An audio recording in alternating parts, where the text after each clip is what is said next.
Assalomu alaykum. Mana shu ko'rib turgan mahsulotlaringizdan menemen tayyorlaymiz. 1 dona piyoz, 1 dona pomidor, 1 dona bolgarskiy, ziravorlar va tuz, 2 dona tuxum. Bundan 2 kishilik menemen tayyor bo'ladi. Hammasini archib, hattoki pomidor po'chog'ini ham archib to'g'rab olamiz. Mana shu ko'rinishda to'g'rab olamiz. Ozgina ko'katda 2 dona qoshiqda yog' quyib olamiz. Istasangiz 3 dona. Piyozni qovurib olamiz. So'ngra bolgarskiyni solamiz. Mana pomidorni ham solib oldik. Ko'katimizni solib olamiz. Mana so'ng ziravorimizni ham solib olamiz. Kichik idishga oldim, chunki tavasi bilan bermoq kerak.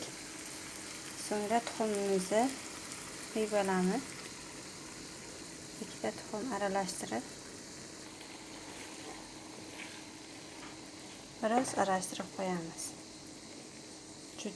Judayam mazali yemek. Mana menemenimiz tayyor bo'ldi. Yeyishingiz mumkin.